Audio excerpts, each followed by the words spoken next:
Hello and welcome, and I don't know, for today, I just want to talk about vulnerability and things related to that, especially when it comes to spirituality and stuff like that. Especially the reason I got into it. I definitely got into it because I had a lot of anxiety and stuff like that. But there's a lot of really weird preconceived notions about these things, especially when you get into it. Especially when I was super into it, I really thought this was supposed to take certain things away, like anxiety or feeling bad, stuff like that. And like last year, I remember listening to an interview with Adia Shanti, and it was a fairly recent interview, like within the past maybe 3 or 4 years. And at the beginning, he just told the interviewer he gets a little nervous before interviews, and I was just a little like, "What? You still get nervous?" And it really has to click that I guess I don't need to get rid of being nervous and stuff like that, or a lot of other emotions and feelings. And I guess it really made it clear, like, maybe I'm not supposed to look for this almighty, super perfect, superhuman thing, because that's just a lot of stress, a lot of unneeded stress of just trying to manipulate yourself into being or acting in a way that's not actually true or authentic. At least for me, part of starting this channel was I wanted to just try to translate a lot of these spiritual concepts in a easy to digest and understand way. Because I feel like if you get way too attached to the words, you miss what they're trying to say, and you kind of put these ideas and concepts on a bit of a pedestal, almost like it's superior to want to be enlightened or something like that, which is, a weird little duality. Like, oh, everyone has to be spiritual or enlightened or else they're bad or something, which is just silly. There's that common phrase of empty your mind. I don't know, you hear it a lot on TV shows and stuff. I'm definitely going to talk a bit more personally this time because I feel like being vulnerable really grounds the perception of me. I mean, I would hope no one puts me on a pedestal. That would be a little weird. I always try to reiterate I'm just a normal, average person you can run into randomly on the street. And you probably wouldn't be able to tell I was into this stuff at all. But yeah, there's all these weird preconceived notions that spiritual awakening or enlightenment and all that stuff is like supposed to make you this perfect person. But perfect's all in the head. If you gotta explain perfect, it's something you gotta stop and think about and quantify mentally. But we're trying to get you out of your head and back into reality. And thinking is a part of reality, which is a weird thing because there's a lot of spiritual circles that are very anti-thinking, anti-using your mind. There's nothing wrong with your mind. It's just a good, useful tool. I use my mind plenty, but I also know when not to use it, which is great because then I get a rest. Because when I'm at work or something, I definitely have to use it significantly more than on my days off. And coincidentally, when I was doing all this stuff, I was still in college, so I would have to use it an exorbitant amount. And when I was done with my classes or my assignments, because of the spiritual stuff, coincidentally, I was able to just stop, like brain turn off. That was enough. I think that helped with my schooling a lot because I was able to relax, unlike my classmates. I was definitely able to relax when I could. So yeah, there's just all these preconceived notions, and I don't think they're helpful. I think being a bit more open and honest about just me in general and making me seem a lot more grounded would probably be a lot more useful.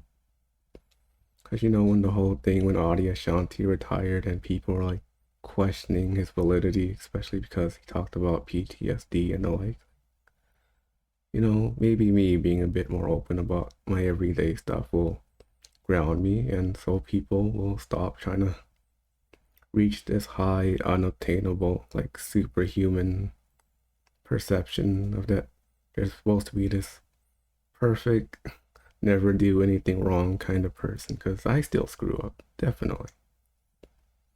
I can still get pretty emotionally charged, especially when it involves people I've known a long time or parents.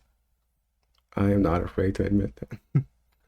I definitely have like, I can't believe I still reacted in that kind of way when I'm around like my dad or something. That has definitely not gone away, but it's definitely like, it doesn't consume me. And every time it happens, there's a moment of, this doesn't feel all that genuine. And it's a lot easier to just dial it back a little and go, maybe there's a more authentic response or something. So none of this is about being perfect. I don't think that's possible. Really, this video is just me saying, hey, take all your ideas, all your warm and fluffy special ideas about this stuff, just grab it and just toss it aside. See, I'm just kind of a weirdo. But there is no perfect way or how you should or shouldn't be. We can just be authentic, be honest. Some people will like it, some people won't.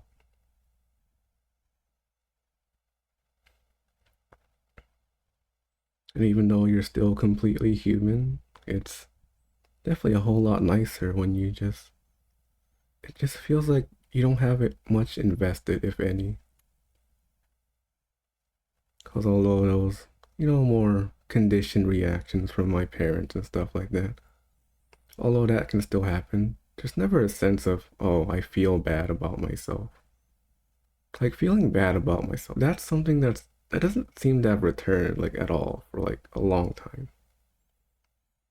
Maybe like over a year-ish when all this stuff started clearing up, but that sense of unworthiness and blame, that stuff, none of it's ever come back, like not even really a little. That doesn't mean I can't be embarrassed though. I can definitely still feel embarrassed or nervous. Every kind of tension in the body I can still feel.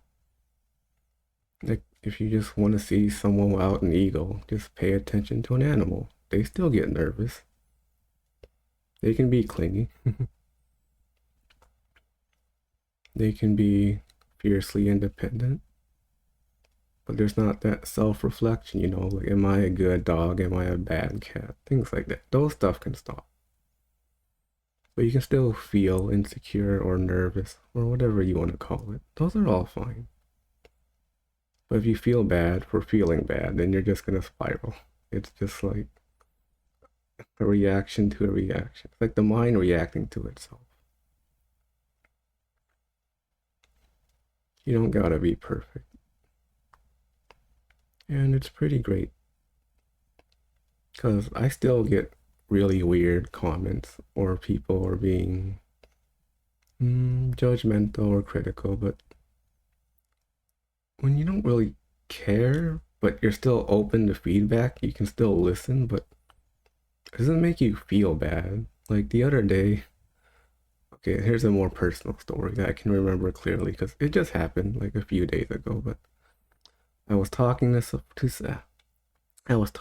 someone, and a little over an hour in, she just kind of mentions, I don't like your voice. And it's like, oh, okay. And I figured that would be it. We'd be on our way. And then she kind of just stops and explains why I don't like your voice and just tells me, whatever.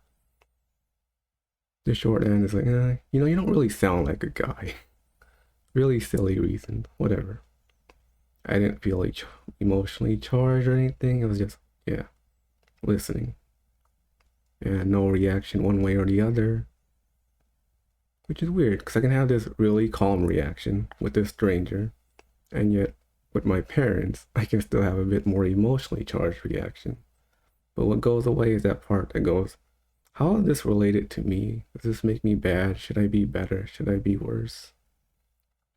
That doesn't really enter the picture, but just because that thought doesn't come, it doesn't mean I can't like emotionally feel like, I want to do something different.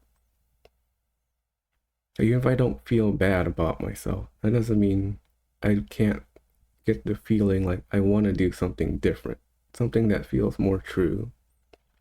Especially because a lot of conditions are kind of, conditioned You didn't really have a say on how you were conditioned.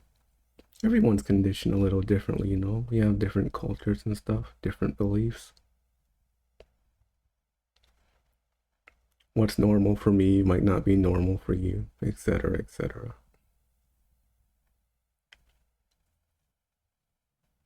So yeah, this is really just about being vulnerable. Like when I get nervous, I just let myself be nervous. Like it wasn't like before where I was nervous and then I couldn't do anything. Now I just get nervous. Maybe it'll last a few seconds, maybe a couple of minutes, then it just kind of goes away. Then I do what I was meaning to do in the first place. Because if being genuine means not lying, then, you know, that includes all the not so nice feelings. And I don't, at least to me personally, I don't think the spiritual stuff can take away trauma. Or at least like really conditioned bodily responses. Maybe it'll lessen it. It has for me, but I don't think it's taken away certain types of reactions. And I don't think it can. You know, I grew up with really bad anxiety. Now it's just a normal amount of anxiety. Like I get a little nervous, but then it goes away. As opposed to before, it just kind of sticks and it wouldn't go away.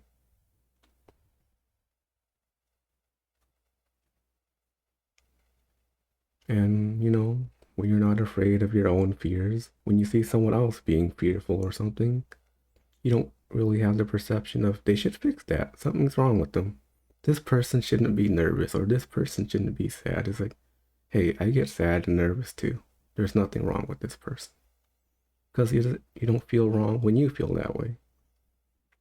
So you're a lot more open.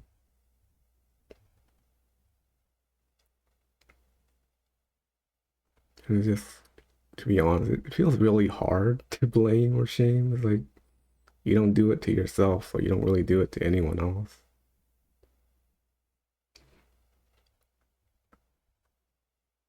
I don't know. I don't know what else to say, but if you listened this far, thanks for listening. Hope you have a nice day. Bye.